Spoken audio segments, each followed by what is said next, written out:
the suffering we encounter every day, where does it truly come from? It isn't because the world around us is heavy, but because our own minds refuse to let go. Before an old story has even faded, we rush to pull a new one onto our shoulders. Repeating this again and again, we become like the madman carrying stones, who, upon seeing anything, picks it up and adds it to the burden, even though what is already carried is heavy enough to make one collapse. This makes us feel as though each stone is heavier than a mountain.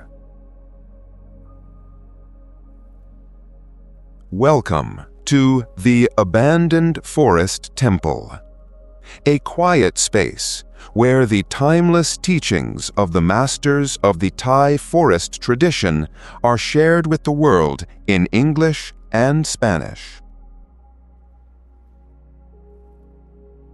This content is adapted from a Dhamma talk given by AJAHN Sim Buddhacharo, a noble monk of Wat Thama Plong in Chiang Mai on October 10, 1975. On that day, AJAHN Sim taught that if you want the mind to be at ease, you must stop carrying suffering. You must practice letting go of what is unnecessary. Gather the mind inward and cultivate stillness and peace through mental development. When the mind stops chasing after the outside world, you will realize that true happiness lies in a mind that knows how to let go. Let us begin.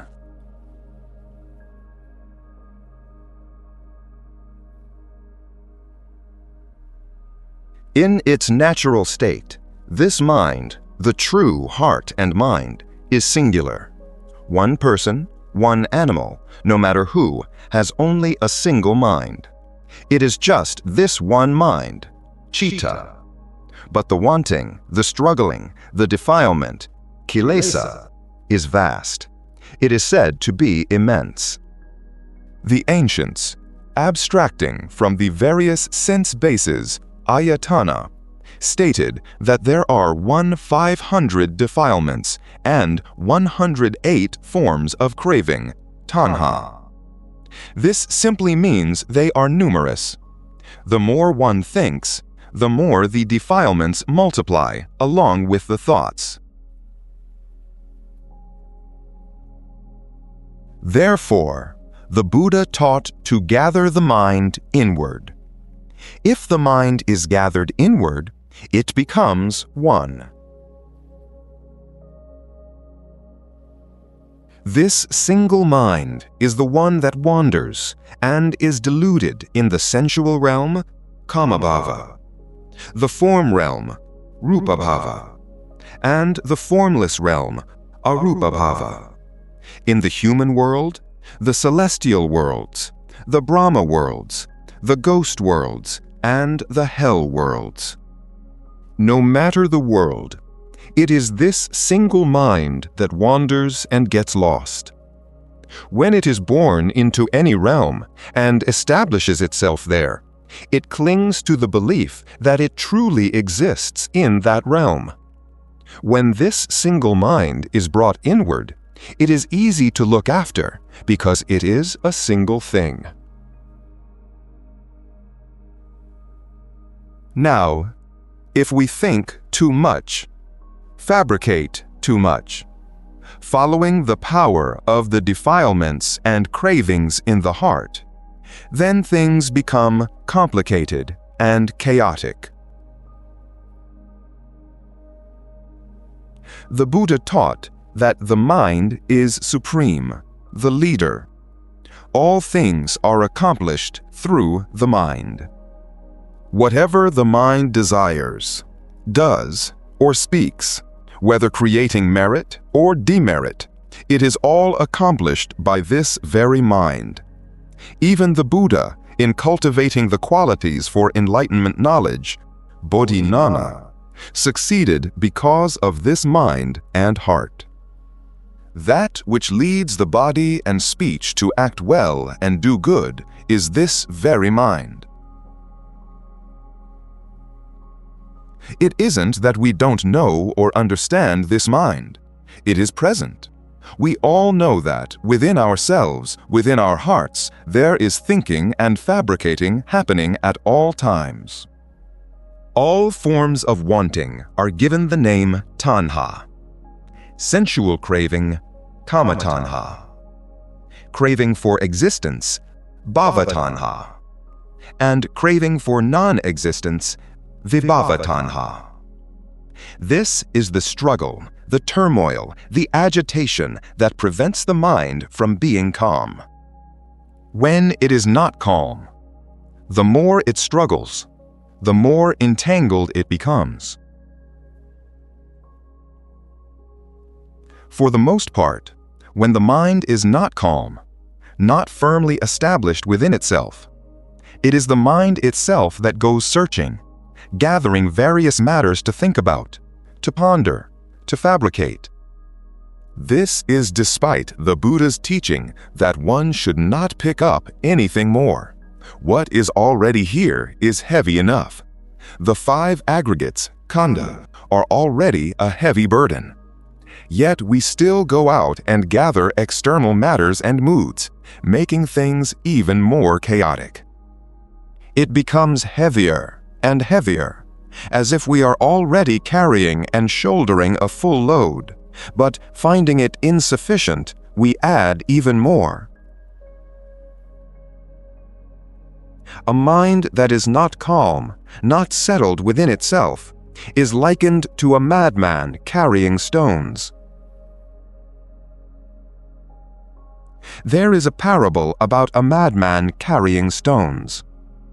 It is said there are 108, or 32, or innumerable kinds of madness.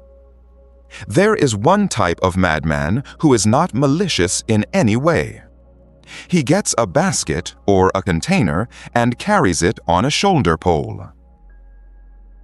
When he sees a piece of wood, a stone, or a pebble, he picks it up and puts it in the front and back baskets and just keeps on walking.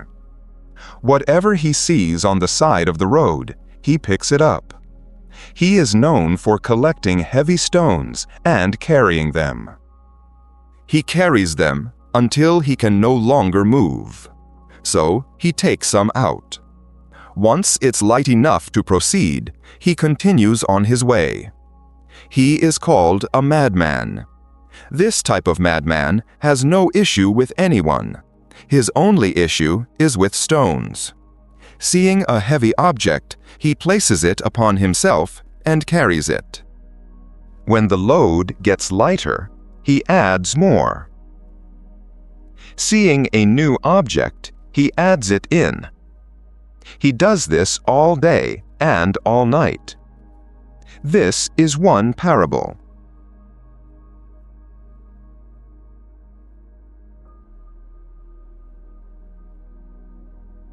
The parable of the madman carrying stones. This parable of the madman carrying stones is an analogy for the human mind that does not engage in mental development, bhavana. When it is not calm, it does not relinquish its hold on various moods. It gathers them in.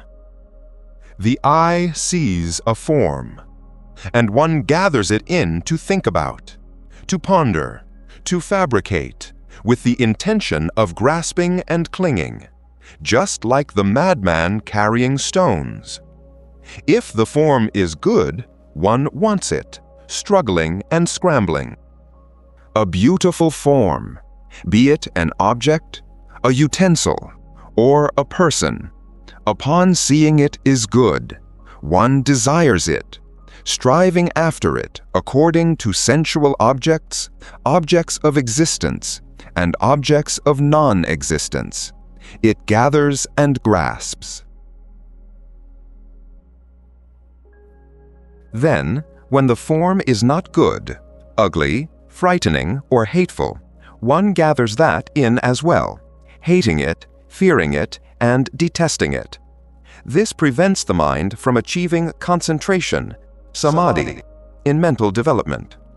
It is the nature of an unquiet mind, one without Buddho in the heart.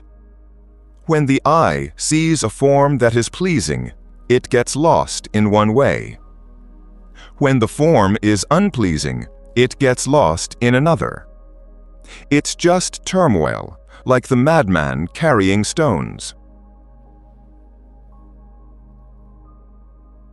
Besides the eye seeing a form, the ear hears a sound, and it too gathers it in. And beyond just gathering it in, one likes to speak and talk only of unwholesome things. Buddho, Dhammo, Sangho. The teachings consist of 84,000 Dhamma aggregates, Dhammacanda. Yet one does not chant or memorize them.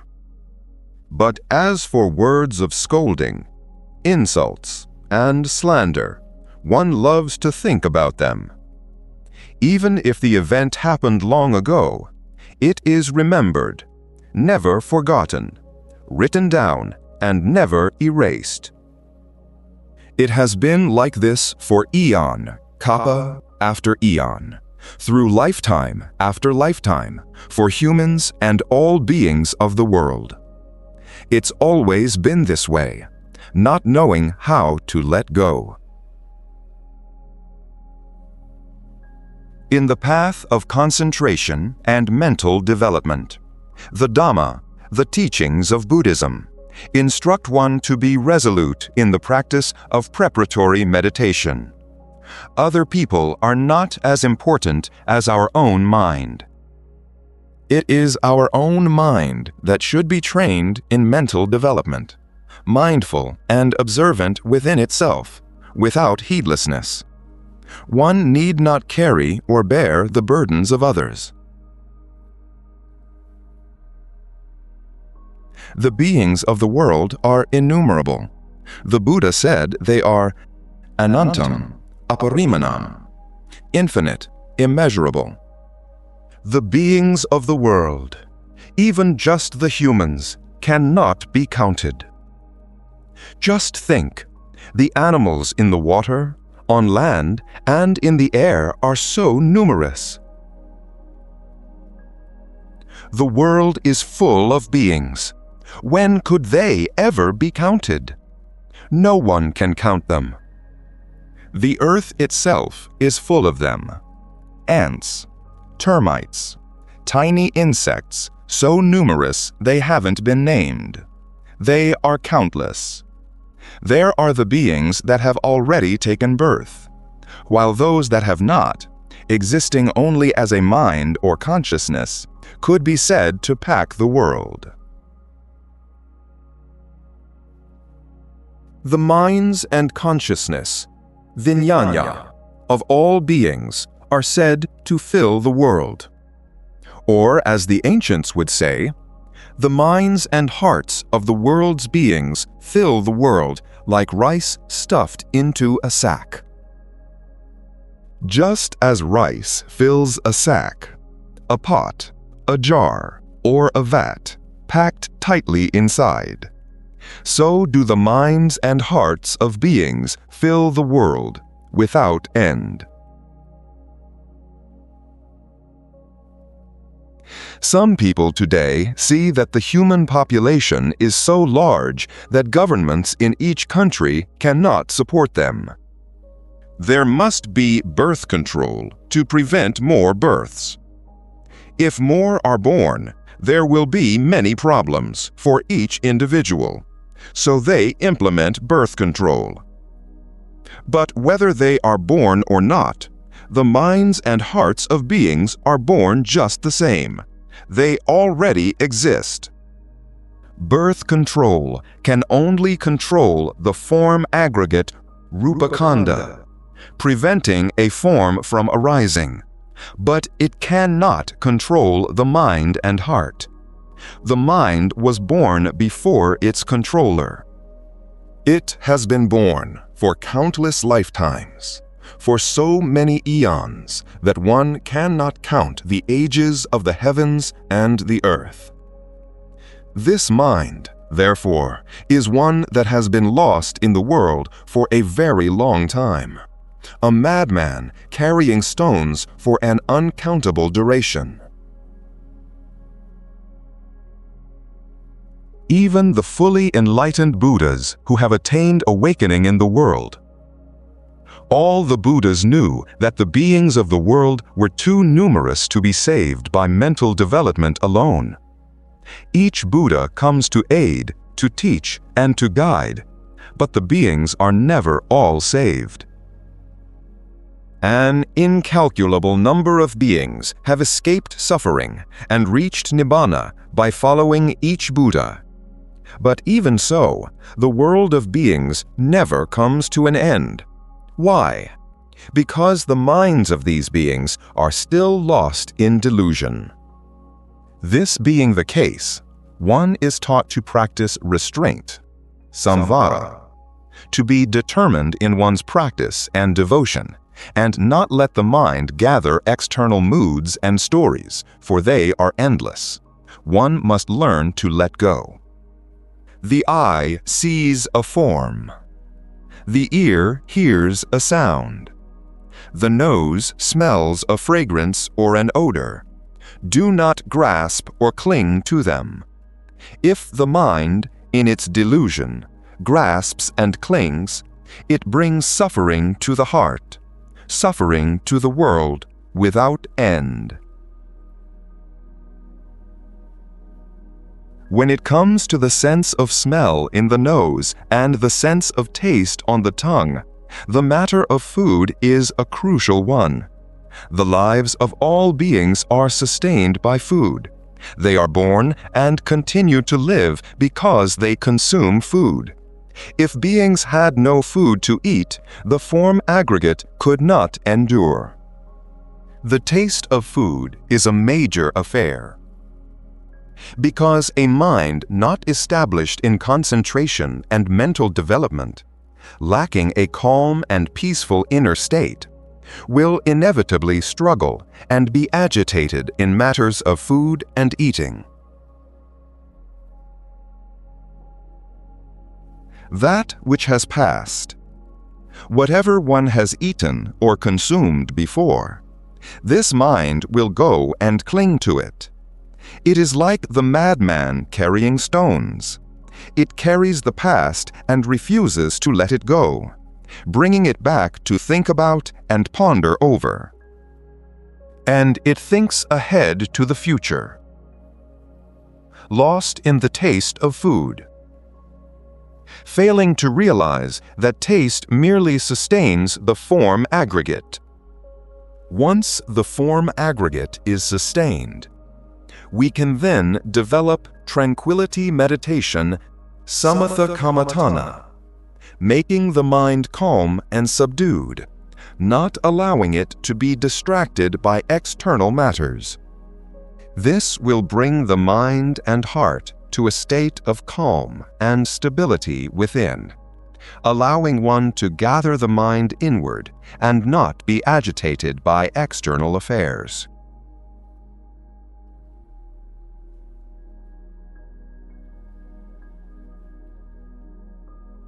Plong talk, letting the burden fall. As for the body, there are things that make contact with it: cold, hot, soft, hard, sickness, health, comfort, and discomfort. These are called tangible objects, photaba. The things that impact this physical form are also moods that make the mind unable to be still and unable to maintain Buddho in the heart. This is because of the delusion associated with the skin and body or with objects of touch.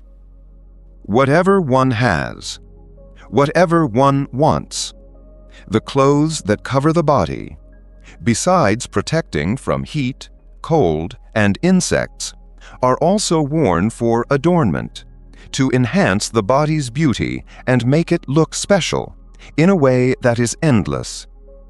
This, it is said, is to carry, grasp, and cling, which is suffering in the heart, suffering in the world, suffering in the body, and suffering in the mind. The mind itself suffers. When all the sense objects are present, form, sound, scent, taste, and tangible objects, they become moods within the mind. But they are not the mood of Buddha meditation, not the mood of mindfulness of death meditation. They are the moods of delusion, following the eye and form, the ear and sound, the nose and scent, the tongue and taste, the body and tangible objects. It is lost in this way. When the mind experiences things through the sense spaces, they become moods within the mind that do not cease or quiet down. That mind then comes to see its own thinking, its restlessness and agitation, its frantic struggle as a form of happiness. But it is a happiness that is suffering. It gathers it in, grasps it, clings to it, not knowing how to release or let go. The Buddha let go of everything completely. There was nothing held or clung to in his mind and heart. His mind is said to have abandoned all defilements along with their habitual tendencies, vasana. That is, he was no longer mad, no longer grasping and clinging according to the ways of the world. The Buddha, the Arahants, the stream enterers, Sotapanna, the once returners, Sakadagami, and the non-returners, Anagami, know how to release and let go. They know themselves that they have been lost in this world for an uncountable number of times. Having arrived in this present life, they let go. They do not carry the burden any longer. They set it down, place it aside according to its nature, and then contemplate it until they see clearly within their own minds. It is not that they lack mindfulness, concentration, or wisdom. They possess mindfulness. They possess concentration. They possess wisdom, panya. They possess insightful knowledge. They see that their minds have carried, shouldered, and hauled turmoil for a very long time. It is time to set it down, to put it down. This is called Plong talk, to let the burden fall. To let the burden fall is to contemplate and see clearly that there is nothing good, nothing special in it. So they relinquish it, release it, and let it go completely from the mind. Whatever jealousy, vengeance, or anger they once held towards humans and other beings, they let it all go. They possess an intention focused on the happiness and well-being of all humans and beings, that they may not suffer or be in turmoil. Whatever happiness another has, may they have that happiness in ever-increasing measure. The Buddha and the noble disciples are said to have loving-kindness, metta, and compassion, karuna, for the beings of the world. They do not add to their burdens, nor do they clutter their own minds with others' affairs. The reason our minds are not at peace is that we are always grasping, always holding on, always carrying, like the madman carrying stones, never knowing how to release or let go. In truth, trying to let go for others or speaking well of others is of little consequence. Speaking ill or harmfully of others is also of little consequence. The duty of a practitioner of the Dhamma, of mental development in the path of Buddhism, is to make one's own mind calm and steadfast, firmly established in the preparatory meditation within one's own heart and mind, for each and every person. As long as one is not yet free, one strives for liberation. Once free, once liberated, one has compassion for all beings of the world. One does not add to the burden of anyone who is already suffering in body or mind, making their suffering even heavier. One does not do that. They have methods for teaching and guiding the Buddhist community, monks, nuns, male and female novices, white-robed laity, and hermits, to be determined in their mental development, to strive in abandoning the defilements. To abandon the defilements completely is not accomplished by calm alone. That is not enough. One must contemplate and see clearly with the eye of the heart, with insight knowledge, jnana, and wisdom, that this very form and mentality, rupa nama, this body and mind, this self, contains nothing that is permanent, lasting, or stable. It is impossible for it to be in accord with our love and desires in every way.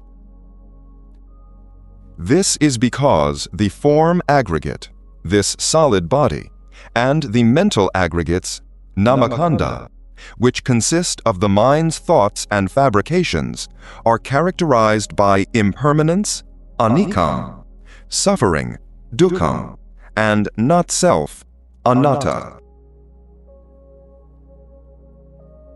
The masters train and teach the Buddhist community to know how to be calm and composed, to know how to let go and not to cling. Even if a mood arises while we are sitting, when we get up from our seat, they teach us not to take the mood and the stories that arose during the sitting with us. If one can do this, the mood of mental development becomes comfortable. One does not pick up the moods of praise or blame. Upon rising from one's seat, one does not carry them along. The mind is at ease, the body is at ease, the ear is at ease, because nothing more is being collected.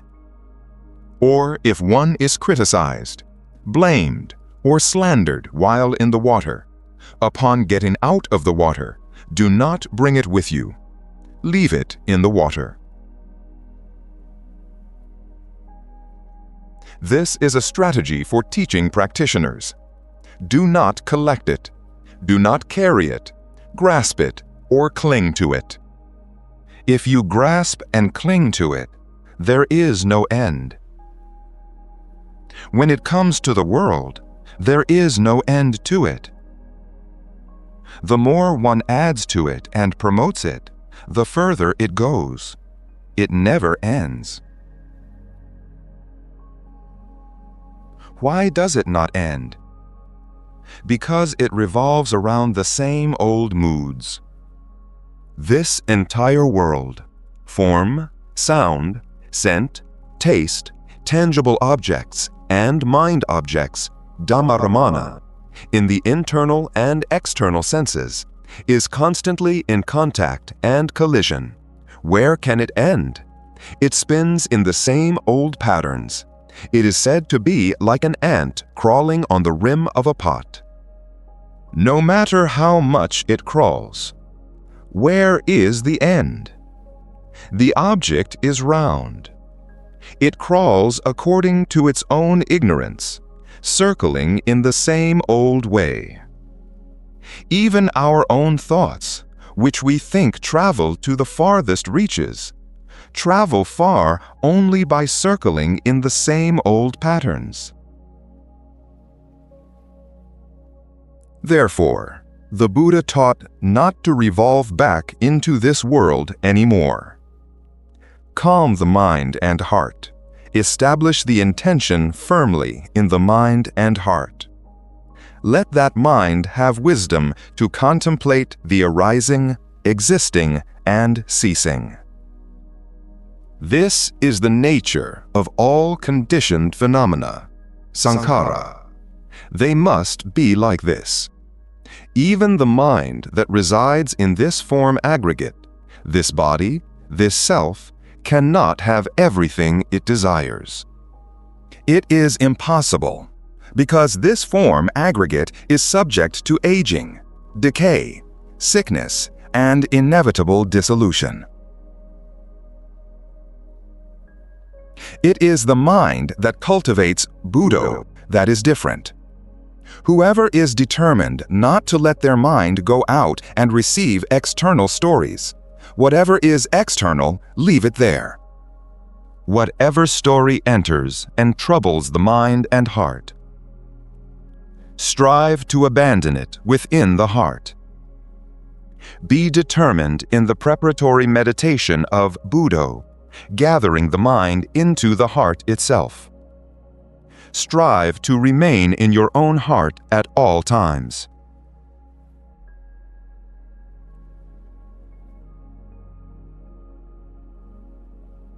The path of practice, realizing the truth within. Wherever you sit, practice mental development there. Wherever you stand, practice mental development there. Wherever you walk, practice mental development. Gather the mind, calm the mind, and establish it firmly until knowledge and clarity arise, until one is capable and brave enough to cut the snares and attachments of the defilements in one's own heart completely and utterly. This is not about the desire to get, the desire to be good, or the desire to have, according to the power of the defilements. That path is endless, a struggle born of delusion. True, clear knowledge must be realized right here in this body, in this mind, in this self. The physical form of each person has 2 legs, 2 arms, and 1 head, enveloped completely by skin, with a mind residing within this body. So one must strive to look after this single mind. Do not let mindfulness lapse. Do not let concentration lapse. Do not let wisdom lapse. Gather it into the heart. Do not send the mind out to get entangled with external matters. Maintain a calm mind, a quiet heart, firmly established in one's own heart alone. Everything else, apart from the mind that knows within, is impermanent, suffering, and not self. All things called sankhara, whether they are physical formations or mental formations, are inherently unstable and in a state of constant flux. This is their nature. Let the practitioner of Buddhism gather the mind, calm it, and establish it firmly in the heart until it is seen that everything else, apart from this calm and steady mind, is all impermanent, suffering, and not self. It is not truly ours, And so we should not cling to the happiness or suffering, the being or having that exists within this body and mind. Make clear and penetrating knowledge in the Dhamma practice. That is the present Dhamma, right there. Whatever is a mood or story of the past, it has already passed. The future has not yet come. It is external, apart from the body and mind. Do not let the mind waver or shake. Be one who has mindfulness at all times, who has concentration at all times, who has mindfulness and wisdom at all times, in every moment. Do not be heedless, intoxicated, or let the mind leak out elsewhere. The mind is within the heart, within the body of each and every one of us. The minds of others are for them to look after and develop. Our mind is within us. We must look after and develop it. Do not be heedless. The heedful person progresses toward prosperity. The heedless person is said to move toward decline and ruin, not contemplating, lacking mindfulness, lacking concentration, lacking wisdom, lacking knowledge and cleverness, lacking wondrous ability. The mind drifts, restless, not established in the heart.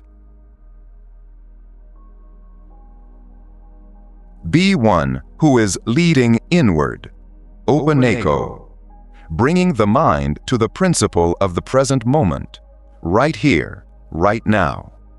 When we can practice mental development within this body and mind at every moment, right here in the heart, this will lead to growth and prosperity in the way of Buddhism. What has been expounded is sufficient for this time. Thus it is. Evam. The suffering we face each day comes from nowhere else but our own mind that loves to hold on. If someone speaks unkindly, we hold on to it. If someone does something we dislike, we keep it in mind. We refuse to let go of old matters and anticipate new ones before they arrive. All of that is the heavy stone that we willingly carry ourselves. Let us try to apply the teachings of AJAHN Sim.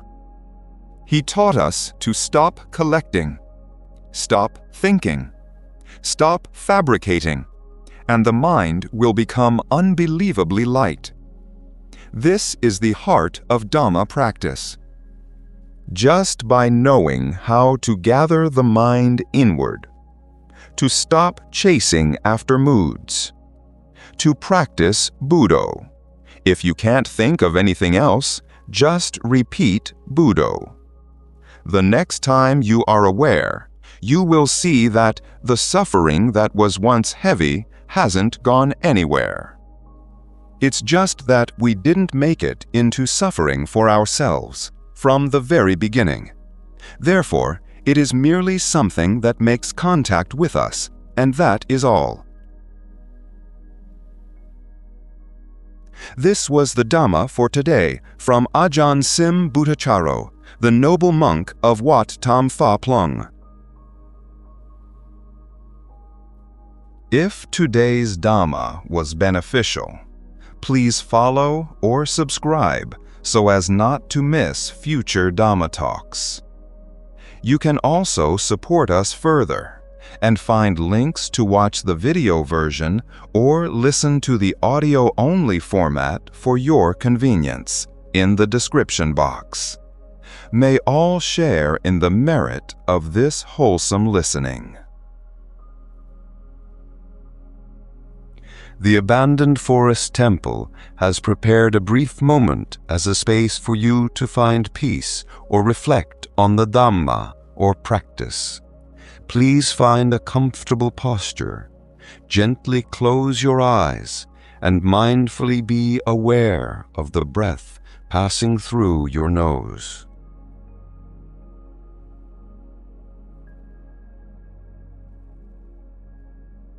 Breathe in Bud. Breathe out Do. Breathe in Bud. Breathe out Do. Breathe in Bud. Breathe out Do. Breathe in Bud. Breathe out Do. Breathe in Bud. Breathe out Do. Breathe in Bud. Breathe out Do. Breathe in Bud. Breathe out Do. Breathe in Bud. Breathe out Do. Breathe in Bud. Breathe out Do. Bud. Do. Bud. Do. Bud. Do.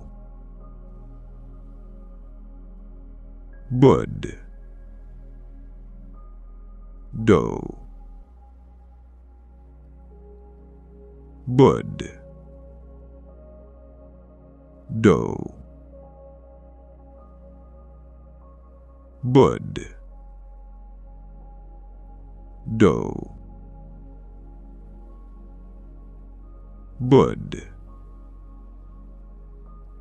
Do. Bud. Do.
May you all be happy and grow in the Dhamma.